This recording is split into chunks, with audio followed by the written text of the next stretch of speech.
দর্শক মণ্ডলী, এটা হচ্ছে শেখ রাসেল নারায়ণগঞ্জ পার্কের প্রবেশ গেট।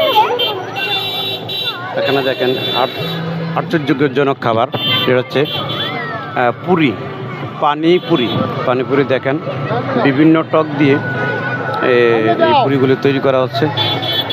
দেখেন ভাইয়েরা তৈরি করে দিতে পারতেছেন, অনেক ব্যস্ত এবং অনেক দর্শকও আছে।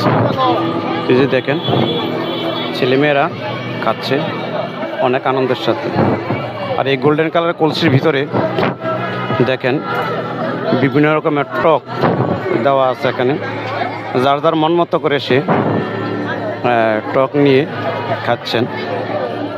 পুরোটা অবশ্য ইয়ের মতো, যে ফুচকার মতো। এই যে দেখেন ভাইয়েরা অনেক ব্যস্ত।